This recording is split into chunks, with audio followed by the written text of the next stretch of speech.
આપણે આંખો હોવા છતાં પણ જિંદગીમાં સક્સેસ નથી બની શકતા. ભારતનો એક વ્યક્તિ આંખો ના હોવા છતાં પણ સક્સેસ બિઝનેસમેન બનીને બતાવે છે.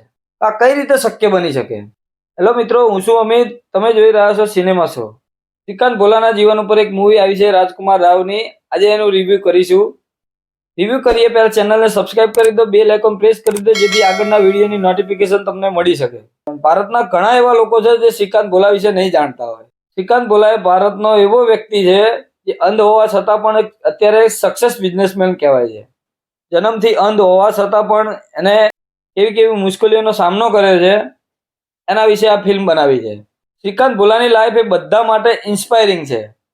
પણ હવે વાત કરીએ મૂવીની, કે મૂવી ઇન્સ્પાયરિંગ છે કે નહીં. મૂવીની સ્ટોરી તો આપણને બધાને ખબર જ છે અને જન્મથી લઈને અત્યાર સુધીની કહાની બતાવી છે. શ્રીકાંત ભોલા અંધ હોવા છતાં પણ કઈ રીતે ભણ્યો છે, શું મુશ્કેલીઓનો સામનો કર્યો છે, કઈ રીતે આગળ આવ્યો છે, આ બધી વાત ફિલ્મમાં કરવામાં આવી છે. સ્ક્રીન પ્લેની વાત કરીએ તો સ્ક્રીન પ્લે એકદમ જબરજસ્ત છે અને ફર્સ્ટ હાફમાં તો તમને ઓર મજા આવશે. સેકન્ડ હાફમાં થોડી કહાની આમ તેમ જતી રહે છે પણ એન્ડ આવતા આવતા બધું બરાબર થઈ જાય છે. એક્ટિંગની વાત કરીએ તો એક્ટિંગમાં રાજકુમાર રાવ સિવાય તમે આ રોલમાં બીજા કોઈને ઇમેજિન કરી પણ ના શકો. એવો રોલ કર્યો છે, તમે રિયલ શ્રીકાંતને ભૂલી જશો અને રાજકુમાર રાવને યાદ કરશો. રાજકુમાર રાવ બેસ્ટ એક્ટર છે એ તો બધાને ખબર જ છે, પણ આ એક નેક્સ્ટ લેવલની એક્ટિંગ હતી. રાજકુમાર રાવ સાથે શરદ કેરકર અને જ્યોતિકાએ પણ બહુ બેસ્ટ કામ કર્યું છે. અલાયા એફનો રોલ બહુ નથી પણ જેટલો પણ છે સારો છે. શ્રીકાંત ભોલાની લાઈફની દરેક વસ્તુ આમાં લેવાની કોશિશ કરી છે અને મોટે ભાગે લઈ પણ લીધી છે. લવ સ્ટોરી એંગલ બી છે, એના સ્ટ્રગલ વિશેની વાત છે, સ્કૂલથી લઈને એને કોને કોને સપોર્ટ કર્યો છે ત્યાં સુધીની વાત છે. એને અભિમાન આવી જાય છે, એ સક્સેસ બન્યા પછી એગ્રેશનની પણ વાત આમાં કરી છે. શ્રીકાંત ભોલાનો સારો અને ખરાબ બંને મુદ્દા આ ફિલ્મમાં બતાવવામાં આવે. ફિલ્મમાં તમને કોમેડી, ઇમોશન અને ઘણું બધું શીખવા પણ મળશે કે લાઈફમાં કશું જ ના હોવા છતાં પણ આપણે શું કરી શકીએ છીએ.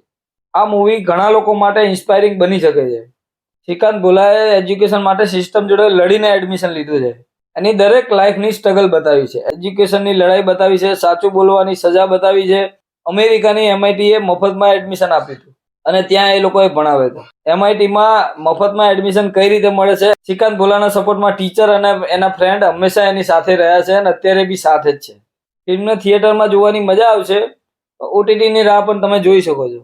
એક્શન મસાલા મૂવી જોનારા વ્યક્તિને કદાચ આ મૂવી ના ગમી શકે. જો બાયોપિક મૂવાનો, ઇન્સ્પાયરિંગ મૂવી જોવાનો શોખ હોય તો આ મૂવી ચોક્કસ તમે જોઈજો. શ્રીકાંત મૂવીને મારા તરફથી 3 સ્ટાર આપું છું.